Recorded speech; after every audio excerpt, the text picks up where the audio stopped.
Good morning everyone. चलो बच्चे, आपके चैप्टर 4 में अगला एक टॉपिक शुरू करते हैं। Section 46 certificate of shares. बेटा एक बात मैं आपको पहले बता दूं, इससे जो आप लोग पढ़ चुके हो बेटा सेक्शन 29 आपने पढ़ा था चैप्टर 3 में public offer of securities in dematerialised form. बेटा उस सेक्शन 29 में मैंने आपको एक बार बताई थी कि कंपनीज के लिए, कुछ कंपनीज के लिए बेटा मैंडेटरी है, कुछ कंपनीज के लिए मैंडेटरी है उनको सिक्योरिटीज इशू डीमैट फॉर्म में ही करनी पड़ेंगी, फिजिकल फॉर्म में शेयर सर्टिफिकेट्स इशू नहीं करे जाते हैं बेटा। तो अगर आपको याद हो तो बेटा मैंने आपको बताया था कि कंपनी बेटा दो थी, एक बार उस सेक्शन को रेफर कर लेना बेटा। प्राइवेट कंपनी और पब्लिक कंपनी। और बेटा पब्लिक कंपनी भी दो थी, लिस्टेड, अनलिस्टेड। तो बेटा लिस्टेड कंपनीज के लिए तो सिक्योरिटीज को डीमैट फॉर्म में इश्यू करना बेटा मैंडेटरी है, और अनलिस्टेड पब्लिक कंपनीज के लिए भी बेटा रूल 9A इंट्रोड्यूस किया गया था, और उसने भी इनके लिए डीमैट फॉर्म में सिक्योरिटीज को इश्यू करना कंपलसरी कर दिया है। मतलब पब्लिक कंपनी चाहे लिस्टेड हो चाहे अनलिस्टेड हो, उसको डीमैट फॉर्म में ही सिक्योरिटीज इश्यू करनी पड़ेंगी।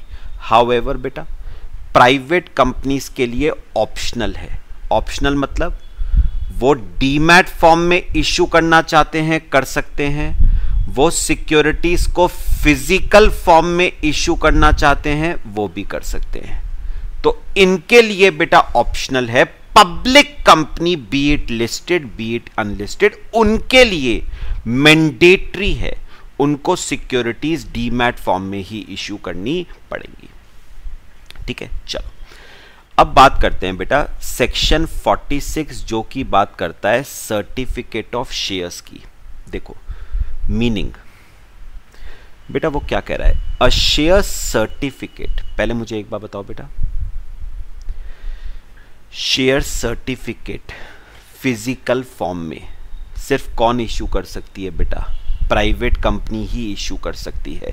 तो याद रखना हम यहां पर फिर किसकी बात कर रहे हैं बेटा? हम प्राइवेट कंपनी की बात कर रहे हैं फिलहाल।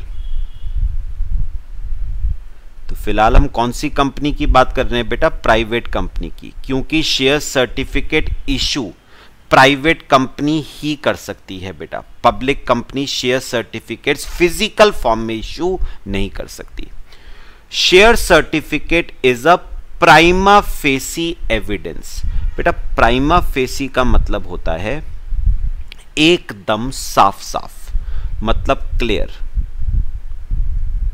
प्राइमा फेसी का मतलब होता है एकदम साफ साफ, मतलब एकदम clear evidence of the fact that person named therein is the owner of such number of shares as are specified therein।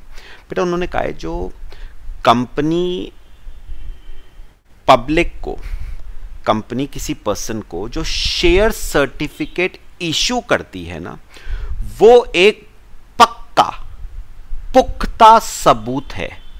ठीक है, किस बात का सबूत? कि उस शेयर सर्टिफिकेट में जिस पर्सन के नाम पे जितने शेयर्स लिखे हुए हैं वो पर्सन उन शेयर्स का क्या है? होल्डर है बेटा। मैंने क्या कहा?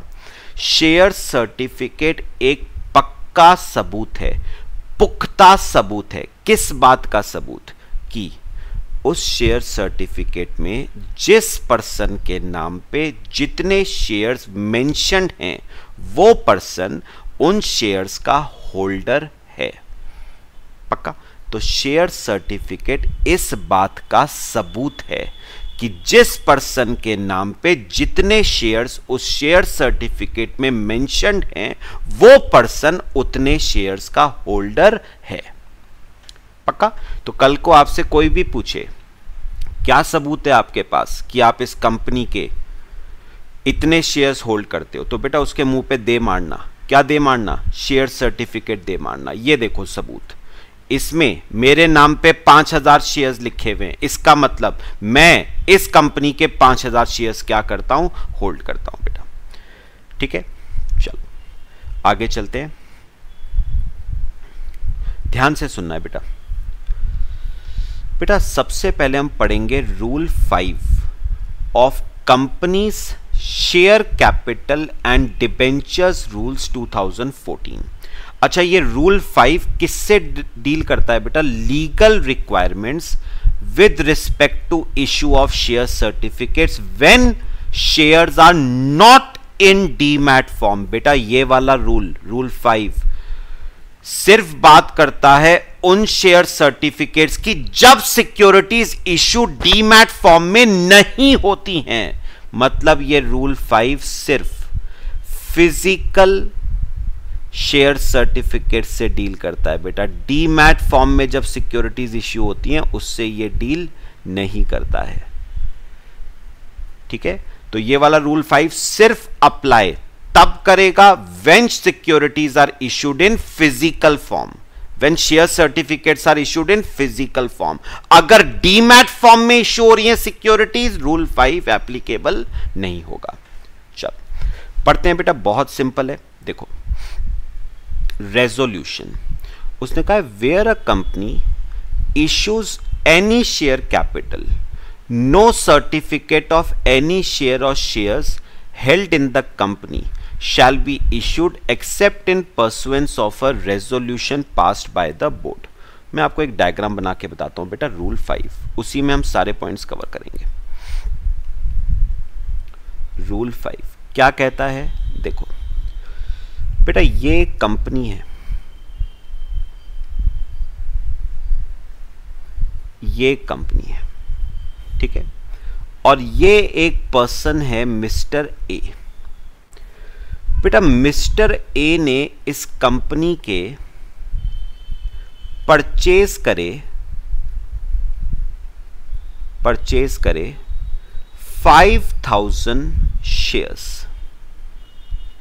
ठीक है, तो कंपनी मिस्टर ए को इश्यू करेगी बेटा शेयर सर्टिफिकेट।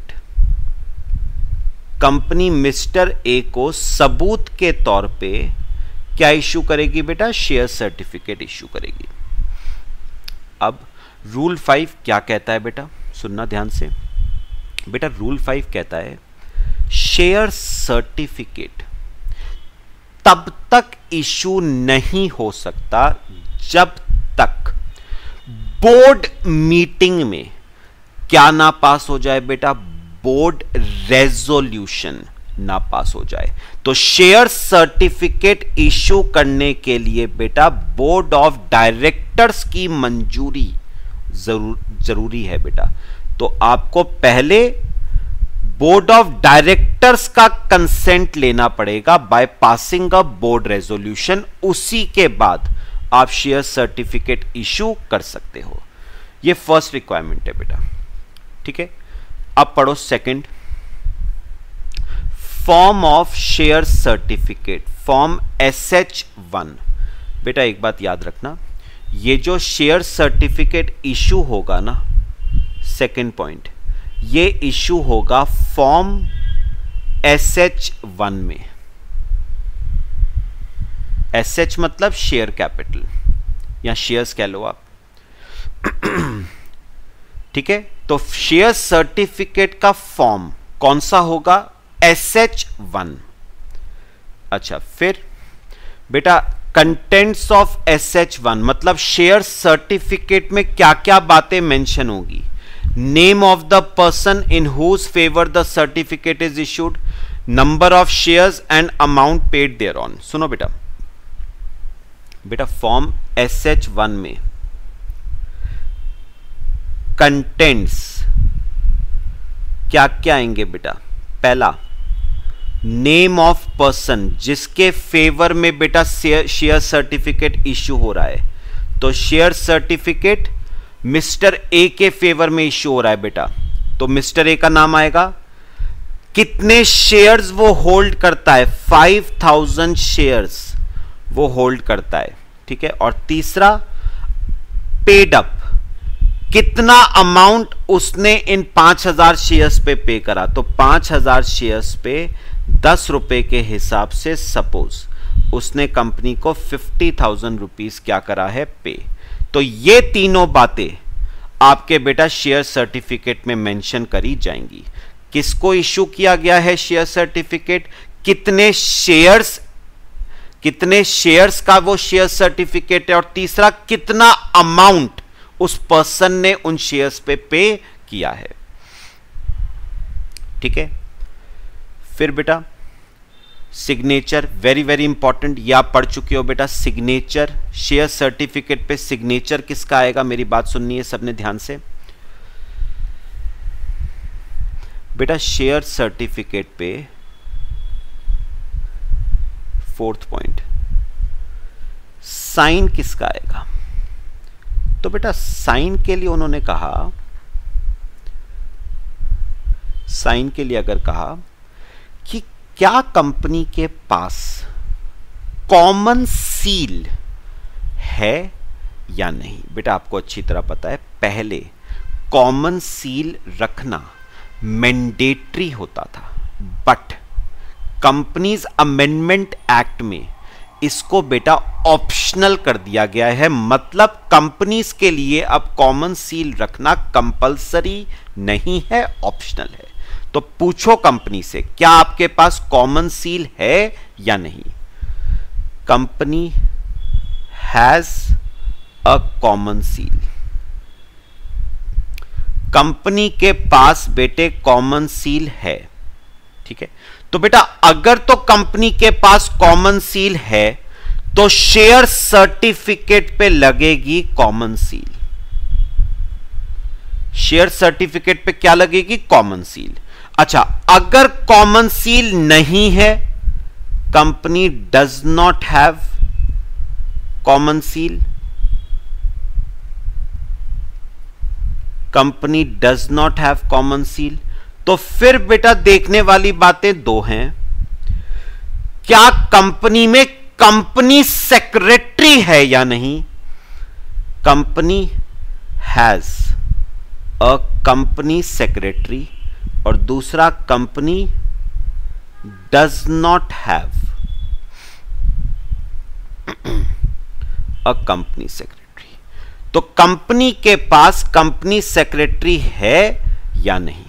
बेटा अगर तो कंपनी के पास कंपनी सेक्रेटरी है तो साइन होगा बेटा शेयर सर्टिफिकेट पे, किसका, उस कंपनी सेक्रेटरी का और एक डायरेक्टर का, ठीक है।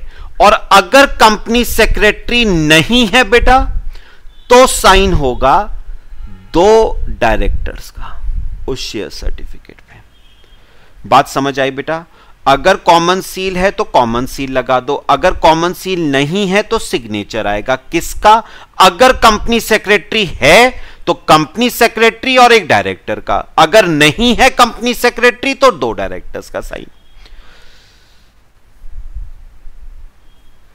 बेटा बात समझ आई है, कॉपी करो इसे।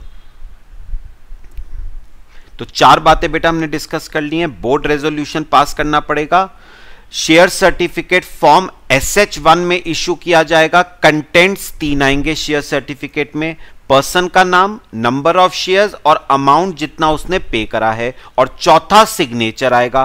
कॉमन सील अगर है तो कॉमन सील लगा दो, नहीं है तो साइन आएगा, किसका, अगर कंपनी सेक्रेटरी है तो कंपनी सेक्रेटरी और एक डायरेक्टर का, अगर नहीं है कंपनी सेक्रेटरी तो दो डायरेक्टर्स का।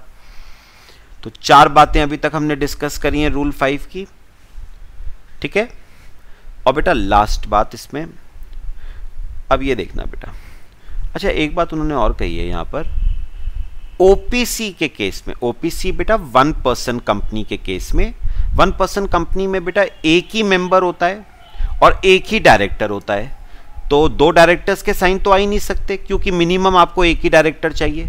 तो बाय अ डायरेक्टर मतलब एक डायरेक्टर का साइन आ जाएगा, और अगर कंपनी सेक्रेटरी है तो उसका आ जाएगा बेटा, और any other person authorised by the board for this purpose. तो याद रखना ओपीसी के केस में बेटा एक डायरेक्टर का आएगा, या अगर कंपनी सेक्रेटरी है तो कंपनी सेक्रेटरी का आ जाएगा, या किसी और पर्सन का जिसको बोर्ड ऑफ डायरेक्टर्स ने क्या दी है, अथॉरिटी दी है। ठीक है, चलो अगला आता है बेटा मोड ऑफ अफिक्सिंग सिग्नेचर। बेटा उतना इंपॉर्टेंट नहीं है, जरा पढ़ेंगे। देखो उसने कहा है a director or company secretary shall be deemed to have signed the share certificate if his signature is printed thereon as facsimile signature। बेटा अब उसमें पता है क्या होता है, मेरी बात सुनना। उन्होंने बताया कि ये जो डायरेक्टर अपना सिग्नेचर करेगा या जो कंपनी सेक्रेटरी अपना सिग्नेचर करेगा, ये कैसे करेगा। ठीक है, सिग्नेचर कैसे, हाथ से बेटा, हाथ से नहीं होते हैं बेटा सिग्नेचर्स। सिग्नेचर कैसे होगा बेटा, सिग्नेचर होता है, मैं आपको थोड़ा सा आइडिया देता हूं, किसी मशीन के थ्रू सिग्नेचर होता है, किसी मशीन के थ्रू, या सिग्नेचर होता है बेटा किसी इक्विपमेंट के थ्रू, या फिर सिग्नेचर होता है अदर मैकेनिकल मींस के through, such as engraving in metal और लिथोग्राफी और digitally signed, but not by means of rubber stamp. बेटा एक बात सुनो, सिग्नेचर आप किसी मशीन के थ्रू करो, आप किसी इक्विपमेंट के थ्रू करो, ठीक है, आप किसी मेटल पे एंग्रेव करवा के करो। बेटा जैसे ना मेटल पे एंग्रेव हो जाता है आपका सिग्नेचर और आप ऐसे लगाते हो तो आपका सिग्नेचर उस डॉक्यूमेंट पे अफिक्स हो जाता है। तो आप मशीन के थ्रू करो, आप किसी इक्विपमेंट के थ्रू करो, आप मेटल पे, किसी मेटल पे एंग्रेव करवा के आप करो, आप डिजिटली साइन भी कर सकते हो।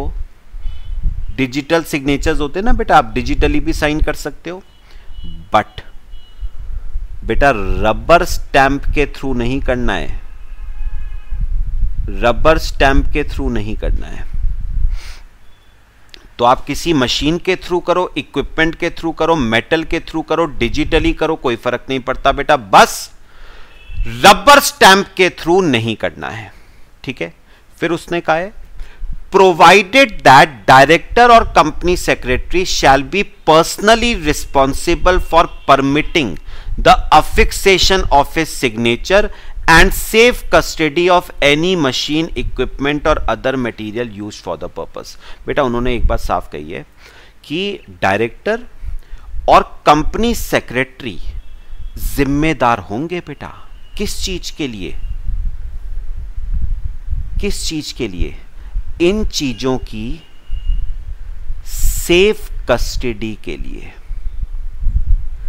मशीन की, इक्विपमेंट की, मेटल की, डिजिटल सिग्नेचर्स की, इनकी सेफ कस्टडी के लिए, संभाल के रखने के लिए डायरेक्टर और कंपनी सेक्रेटरी ही जिम्मेदार होंगे।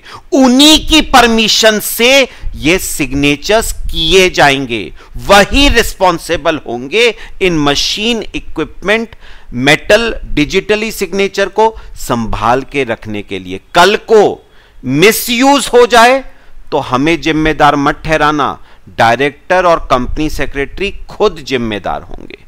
और बेटा एक वर्ड इसमें और था, फैक्सिमाइल सिग्नेचर। बेटा फैक्सिमाइल सिग्नेचर होता है एग्जैक्ट कॉपी ऑफ सिग्नेचर। तो बेटा जब आप मशीन के थ्रू सिग्नेचर्स करते हो या किसी इक्विपमेंट के थ्रू आप सिग्नेचर करते हो या डिजिटली सिग्नेचर करते हो या किसी मेटल पे एंग्रेव करके सिग्नेचर करते हो बेटा, तो उसे एग्जैक्ट कॉपी माना जाता है सिग्नेचर की। ठीक है, ऑल्दो हाथ से नहीं करा है, आपने किसी मशीन के थ्रू किया है, बट उसे भी एग्जैक्ट कॉपी ऑफ सिग्नेचर माना जाता है। तो फैक्सिमाइल सिग्नेचर मतलब एग्जैक्ट कॉपी ऑफ सिग्नेचर। ठीक है बेटा, खैर उतना इंपॉर्टेंट नहीं है। लास्ट आता है हमारा register of members. The particulars of every share certificate shall be entered in the register of members maintained in accordance with provisions of section 88 along with the name of person to whom it is issued indicating the date of issue। बेटा उन्होंने क्या है, जिस person को आपने share certificate issue किया है, हर उस पर्सन की डिटेल आपको मेंटेन करनी पड़ेगी रजिस्टर ऑफ मेंबर्स में। ठीक है, उस रजिस्टर ऑफ मेंबर्स में आपको उस पर्सन का नाम लिखना पड़ेगा जिसको आपने शेयर सर्टिफिकेट इशू किया है, और जिस दिन इशू किया है वो डेट भी आपको मेंशन करनी पड़ेगी। तो क्या क्या आएगा बेटा, name of person to whom share certificate is issued, indicating the date of issue, और डेट ऑफ इशू भी आपको मेंशन करनी पड़ेगी। क्लियर हुए बेटा? रूल 5 था ये हमारा, सिंपल सा था। अब आओ रूल 6 पे। Rule 6 of company share capital and debentures rule 2014। अब ये रूल किस चीज की बात करता है? Legal requirements with respect to issue of renewed और डुप्लीकेट शेयर सर्टिफिकेट्स। बेटा मैं आपको समझाता हूं, आओ मेरे साथ। रूल 6 बेटा, रूल 6 एप्लीकेबल होगा इन case of issue of renewed और डुप्लीकेट शेयर सर्टिफिकेट्स। ठीक है बेटा, 3 केसेस में ना, 3 केसेस में बेटा डुप्लीकेट शेयर सर्टिफिकेट्स इशू करे जाते हैं। 3 केसेस में। पहला केस है सब डिवीजन, मैं भी समझाता हूं बेटा आपको। पहला केस है सब डिवीजन, दूसरा केस है कंसोलिडेशन, और तीसरा केस है बेटा रिप्लेसमेंट।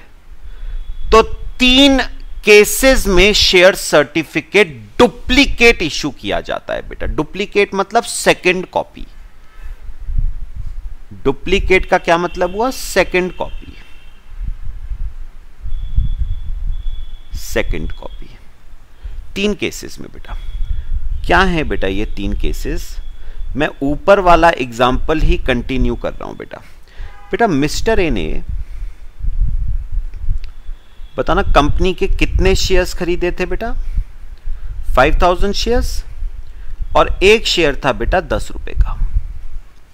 ठीक है, एक शेयर था 10 रुपए का। बेटा कंपनी कई बार क्या करती है, अपनी कैपिटल की ना रीस्ट्रक्चरिंग करती है। कंपनी अपनी कैपिटल की रीस्ट्रक्चरिंग करती है। रीस्ट्रक्चरिंग मतलब चेंजेस करती है अपनी कैपिटल में, ऑल्ट्रेशन करती है अपनी कैपिटल का। जैसे बेटा मैं आपको एग्जांपल देता हूं, कंपनी ने क्या करा, 10 रुपए फेस वैल्यू के शेयर को, 10 रुपए फेस वैल्यू के शेयर को सब डिवाइड कर दिया। 10 रुपए फेस वैल्यू के शेयर को सब डिवाइड कर दिया इनटू 10 शेयर्स ऑफ ₹1 ईच। नहीं समझ आया आपको? बेटा इमेजिन करो, इमेजिन करो आपके पास 10 रुपए का सिक्का है। 10 रुपए का सिक्का है बेटा। मैंने आपसे क्या कहा कि मुझे 10 रुपए का सिक्का दे दो, मुझे 10 रुपए का सिक्का दे दो, बदले में मैं आपको 1-1 रुपए के 10 सिक्के दूंगा। बात समझ आई? आपके पास 10 रुपए का एक सिक्का था, मैंने आपसे कहा मुझे 10 रुपए का एक सिक्का दे दो, मैं तुम्हें 1-1 रुपए के 10 सिक्के दूंगा। तो इसे हम कहते हैं सब डिवीजन। तो बेटा कंपनी ने क्या करा, 10 रुपए फेस वैल्यू के शेयर को बेटा सब डिवाइड कर दिया, सब डिवाइड कर दिया into 10 shares of ₹1 each into 10 shares of ₹1 each. पक्का? अब सुनो मेरी बात, सुनो बेटा, अब एक बार बताओ, कंपनी ने क्या करा? कंपनी ने एक शेयर को जो कि ₹10 का था, ध्यान से देखना, यूनिटरी मेथड कर रहा हूं, कंपनी के पास, जिसके पास एक शेयर था ₹10 का, कंपनी ने उसको 10 शेयर दे दिए ₹1 के। जिसके पास एक शेयर था ₹10 का, उसको 10 शेयर दे दिए ₹1 के। तो जिसके पास 5000 शेयर थे बेटा ₹10 के, उसको दे दिए 10/1 इंटू 5000, उसको दे दिए बेटा 50,000 shares at the rate of ₹1 each. बात समझ आई बेटा? मेरे पास बेटा 5000 शेयर थे 10-10 रुपए वाले, ठीक है? तो कंपनी ने जिसके पास एक शेयर था 10 का, उसको 10 शेयर दिए ₹1 के। तो मेरे पास 5000 शेयर थे 10-10 वाले, तो मुझे मिलेंगे 50,000 शेयर ₹1 वाले। पॉइंट बताओ, बात समझ आई बेटा? तो मेरा, सुनो, अब मेरी होल्डिंग इस कंपनी में कितने शेयर्स की हो गई बेटा? 50,000 शेयर्स की ऑफ ₹1 ईच। तो मुझे एक बात बताओ, कंपनी ने जो पुराना शेयर सर्टिफिकेट मुझे दिया था, उसमें मेरी होल्डिंग कितनी लिखी थी बेटा? 5000 शेयर होल्डिंग लिखी थी, और अब मेरी होल्डिंग उस कंपनी में 50,000 हो गई। तो कंपनी को बेटा मुझे क्या इश्यू करना पड़ेगा? डुप्लीकेट शेयर सर्टिफिकेट इश्यू करना पड़ेगा, क्योंकि बेटा पुराने शेयर सर्टिफिकेट में मेरी होल्डिंग 5000 शेयर्स की थी ₹10 के हिसाब से। अब मेरी होल्डिंग उस कंपनी में 50,000 शेयर्स की है ₹1 के हिसाब से। तो कंपनी मुझे इश्यू करेगी बेटा डुप्लीकेट शेयर सर्टिफिकेट। होल्डिंग मेरी बदल गई ना कंपनी में।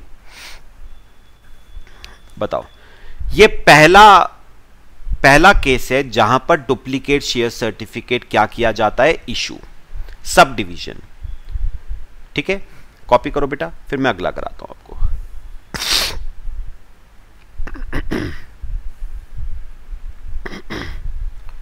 चलो, सेकंड है बेटा कंसोलिडेशन। बेटा कंसोलिडेशन ना इसका रिवर्स है। अब देखो कैसे, इसका रिवर्स मिस्टर ए है बेटा। मिस्टर ए की होल्डिंग कंपनी में कितने शेयर्स की थी? 5000 शेयर्स एट ₹10 ईच। बेटा अब कंपनी ने क्या करा? अब कंपनी ने बेटा क्या करा? कंपनी ने जिसके पास, सुनना ध्यान से, जिसके पास 10 शेयर थे 10-10 रुपए वाले, तो कंपनी ने 10 शेयर्स ऑफ ₹10 ईच को कंसोलिडेट करके एक शेयर बना दिया 100 रुपए का। नहीं समझ आया? बेटा सोचो, आपकी जेब में 10 रुपए के 10 नोट हैं, 10 रुपए के 10 नोट हैं। मैंने आपको कहा कि आप मुझे अपने 10 रुपए के 10 नोट दे दो, ठीक है, और बदले में मैंने आपको 100 रुपए का एक नोट दे दिया। इसे कहते हैं कंसोलिडेशन। कंपनी ने 10 शेयर ऑफ ₹10 ईच को कंसोलिडेट कर दिया इनटू 1 शेयर ऑफ ₹100 ईच। तो कंपनी ने बेटा कंसोलिडेशन किया है, कंसोलिडेट किया है। क्या? सुनो, कंपनी ने कहा जिसके पास 10 शेयर हैं ऑफ ₹10 ईच, उसको हम देंगे एक शेयर ऑफ ₹100 ईच। तो जिसके पास 10 शेयर हैं 10-10 रुपए के, उसको मिलेगा एक शेयर 100 रुपए का। तो जिसके पास 5000 शेयर्स हैं बेटा 10 वाले, उसको 100 वाले कितने मिलेंगे? 1/10 इंटू 5000, उसको मिलेंगे बेटा 500 शेयर कितने रुपए वाले? 100 रुपए वाले। तो बताओ मिस्टर ए की होल्डिंग इस कंपनी में बेटा कितनी थी? 5000 शेयर्स की ऑफ ₹10, और अब उसकी होल्डिंग कंपनी में कितनी हो गई? 500 शेयर्स की ऑफ ₹100। तो मुझे बताओ ओल्ड शेयर सर्टिफिकेट में मेरी होल्डिंग 5000 शेयर्स लिखी थी और अब मेरी होल्डिंग हो गई 500 शेयर्स। तो कंपनी को मुझे इश्यू करना पड़ेगा बेटा क्या? डुप्लीकेट शेयर सर्टिफिकेट इश्यू करना ही पड़ेगा, ऑप्शन कोई नहीं है। और होल्डिंग बदल गई ना बेटा मेरी, तो डुप्लीकेट शेयर सर्टिफिकेट इश्यू करना पड़ेगा।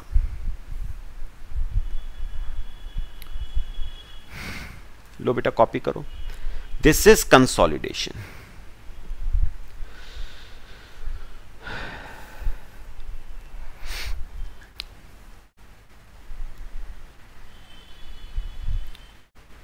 चलो अब बेटा तीसरा केस सिंपल है, रिप्लेसमेंट। इसमें खास कोई दिक्कत नहीं है बेटा।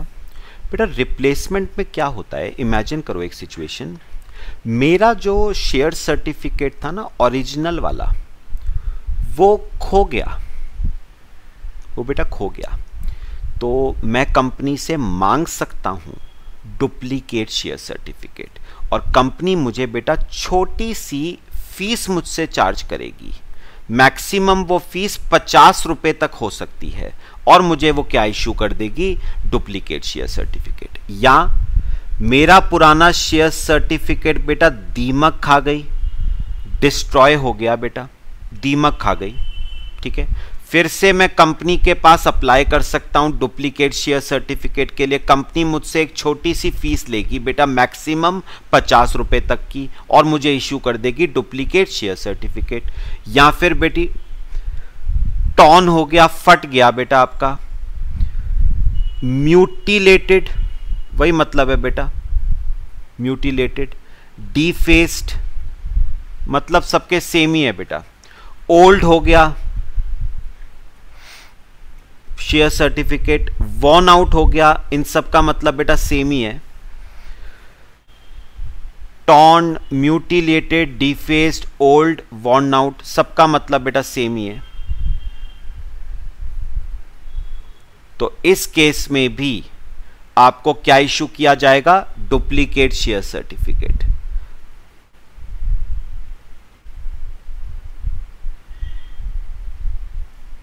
डुप्लीकेट शेयर सर्टिफिकेट आपको इश्यू किया जाएगा, और फीस आपसे चार्ज करी जाएगी बेटा, मैक्सिमम कितनी? 50 रुपए।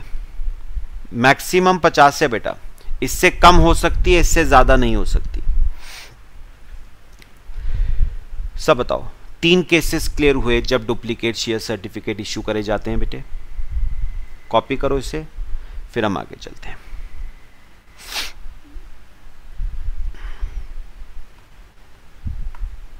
चलें आगे, देखो तो बेटा cases under which duplicate share certificates are issued. पहला सब डिवीजन करा हमने, कंसोलिडेशन, रिप्लेसमेंट, ठीक है। अब अगला आता है legal requirement. No duplicate share certificate shall be issued unless certificate in lieu of which it is issued is surrender to the company. बेटा उन्होंने पता क्या कहा? उन्होंने कहा डुप्लीकेट शेयर सर्टिफिकेट इशू तब तक नहीं किया जाएगा जब तक mister A original share certificate company को सरेंडर नहीं कर देता। तो पहले ओरिजिनल शेयर सर्टिफिकेट हमारे पास जमा करवाओ, उसी के बाद हम डुप्लीकेट शेयर सर्टिफिकेट आपको इशू करेंगे। तो शर्त है original share certificate must be surrendered. तो original share certificate must be surrendered to the company, तभी आपको डुप्लीकेट इश्यू होगा, ठीक है। फिर फीस, ये मैं आपको पढ़ा चुका हूं। The company may charge such fee as the board thinks fit, not exceeding ₹50 per certificate. तो मैक्सिमम कितनी हो सकती है फीस बेटा? 50 रुपए। Time limit for issue of duplicate share certificate. बेटा कितने टाइम के अंदर अंदर डुप्लीकेट शेयर सर्टिफिकेट कंपनी को इशू करना पड़ेगा? अनलिस्टेड कंपनी है तो 3 महीनों के अंदर अंदर, लिस्टेड कंपनी है तो 45 दिनों के अंदर अंदर। बेटा अनलिस्टेड कंपनी है तो 3 मंथ्स के अंदर अंदर, लिस्टेड है तो 45 डेज के अंदर अंदर। कहां से? From the date of submission of complete documents with the company. तो जिस दिन मिस्टर ए डॉक्यूमेंट सबमिट करेगा ना, कंप्लीट डॉक्यूमेंट्स कंपनी के पास, वहां से 3 महीने ऑब्लिक 45 दिनों के अंदर अंदर आपको डुप्लीकेट शेयर सर्टिफिकेट इशू कर दिया जाएगा बेटा। ठीक है, याद रखना, एमसीक्यू में आ सकता है बेटा। बेटा अब आता है shares held in demat form. मतलब अब हम उन कंपनीज की बात कर रहे हैं जो सिक्योरिटीज डीमैट फॉर्म में ही इशू करती हैं बेटा। और कौन कौन सी हैं वो? Listed public companies and unlisted public companies. ठीक है, चलो पढ़ो जरा। Where the shares are held in demat form, the records of the depository. याद करो मैंने बताया था इंडिया में बेटे 2 डिपॉजिटरी हैं, एनएसडीएल और CDSL, that is the register of beneficial owners. बेटा आगे पढ़ाऊंगा मैं आपको, सब पढ़ाऊंगा आगे। shall be prima facie evidence of the title of the person named therein and number of shares specified therein। बेटा एक बात बताओ, अगर तो सिक्योरिटीज फिजिकल फॉर्म में इशू करी जा रही हैं तो शेयर सर्टिफिकेट होगा prima facie evidence. But shares अगर डीमैट फॉर्म में इशू करे जा रहे हैं, सिक्योरिटीज डीमैट फॉर्म में इशू करी जा रही है, फिजिकल फॉर्म में इशू नहीं करी जा रही है, तो उस केस में उन्होंने कहा जो डिपॉजिटरी के पास आपके रिकॉर्ड्स हैं ना, डिपॉजिटरी के पास जो आपके रिकॉर्ड्स हैं, उन्हीं को प्राइमा फेसी एविडेंस माना जाएगा। ठीक है, तो अगर फिजिकल फॉर्म में इशू करी जा रही है सिक्योरिटीज तो शेयर सर्टिफिकेट को प्राइमा फेसी एविडेंस माना जाएगा। अगर डीमैट फॉर्म में इशू करी जा रही है तो रिकॉर्ड्स ऑफ डिपॉजिटरी को प्राइमा फेसी एविडेंस माना जाएगा। अच्छा, अब आता है time limit for delivery of certificate. मतलब शेयर सर्टिफिकेट कितने महीनों में आपको डिलीवर करना है। In case of allotment of securities to the subscribers to memorandum. बेटा ये हम बात तब की कर रहे हैं जब कंपनी बेटा इनकॉर्पोरेट हो रही है। कंपनी इनकॉर्पोरेट हो रही है तो उस केस में आपको सिक्योरिटीज शेयर सर्टिफिकेट बेटा इशू करना पड़ेगा within 2 months of incorporation. अच्छा एक बात बताओ, अगर अलॉटमेंट हो रहा है इनकॉर्पोरेशन के बाद तो within 2 months of allotment. तो एक बात समझो बेटा, अगर अलॉटमेंट हो रहा है at the time of incorporation तो within 2 months of incorporation. अगर अलॉटमेंट हो रहा है आफ्टर इनकॉर्पोरेशन तो within 2 months of allotment. ठीक है, ये तो हो गई बात बेटा शेयर्स की। अब बात करते हैं डिबेंचर्स की। तो डिबेंचर्स के केस में सर्टिफिकेट आपको इश्यू करने within 6 months of allotment. फिर आता है इन केस ऑफ ट्रांसफर और transmission of shares within 1 month of receipt of transfer deed और इंटीमेशन ऑफ ट्रांसमिशन। मैं अभी समझा देता हूं बेटा आपको, मेरे साथ एक चार्ट बनाओ,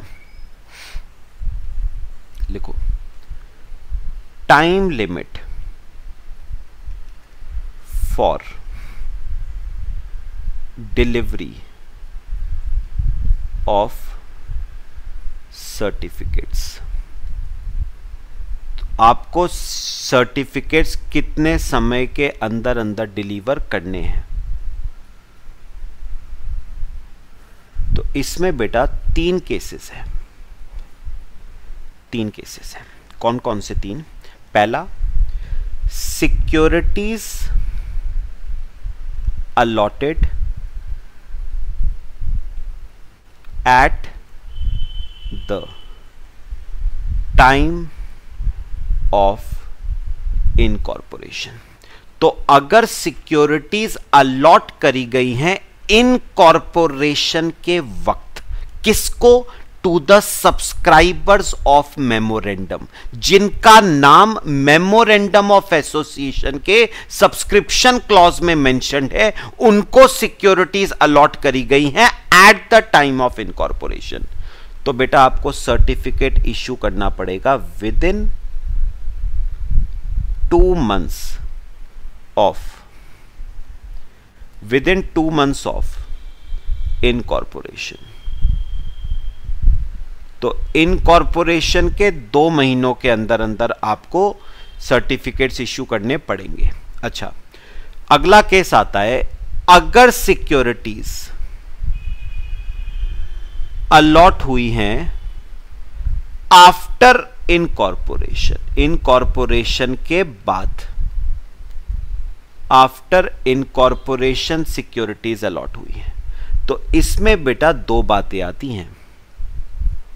सर कौन सी 2 बातें? बेटा कौन सी सिक्योरिटीज अलॉट हुई हैं, कौन सी सिक्योरिटीज?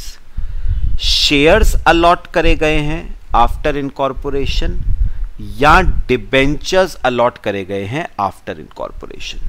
अगर तो शेयर्स करे गए हैं तो आपको सर्टिफिकेट्स इश्यू करने पड़ेंगे with in 2 months of allotment, ठीक है। और अगर डिबेंचर्स अलॉट करे गए हैं तो आपको इश्यू करने पड़ेंगे with in 6 months of allotment, ठीक है बेटा। और बच्चे लास्ट आता है, in case of transfer of securities और ट्रांसमिशन ऑफ सिक्योरिटीज। ये बेटा अभी हमने पढ़ा नहीं है, पढ़ना है। ट्रांसफर और ट्रांसमिशन, छोटा सा बताऊं बेटा, ट्रांसफर और ट्रांसमिशन में क्या डिफरेंस है? बेटा ट्रांसफर होता है, मैंने अपने सिक्योरिटीज आपको बेच दी for consideration, that is transfer. तो बेचना इज ट्रांसफर। ट्रांसमिशन क्या होता है? बेटा फॉर एग्जांपल मिस्टर ए की डेथ के बाद, मिस्टर ए की डेथ के बाद उसके नॉमिनी ने उसकी सिक्योरिटीज को इनहेरिट कर लिया, तो इनहेरिटेंस इज ट्रांसमिशन। तो मैंने क्या कहा? सेल अगर बेचता हूं तो वो ट्रांसफर है बेटा, और अगर इनहेरिटेंस होता है तो वो बेटा ट्रांसमिशन होता है। इनहेरिटेंस है तो ट्रांसमिशन है, ठीक है। इस केस में बेटा रूल देखो क्या कहता है, within 1 month of receipt of transfer deed और इंटीमेशन ऑफ ट्रांसफर। तो इस केस में आपको सर्टिफिकेट्स इश्यू करने हैं within 1 month of, within 1 month of receipt of transfer deed और इंटीमेशन ऑफ ट्रांसमिशन। तो बेटा जिस दिन कंपनी को ट्रांसफर डीड मिली है उसके 1 month के अंदर अंदर आपको सर्टिफिकेट इश्यू करना पड़ेगा, या फिर जिस दिन कंपनी को ट्रांसमिशन का इंटीमेशन मिला है उसके 1 month के अंदर अंदर आपको शेयर सर्टिफिकेट इश्यू करना पड़ेगा, ठीक है। आगे पढ़ेंगे बेटा, ये सब समझाऊंगा आपको। लो कॉपी कर लो।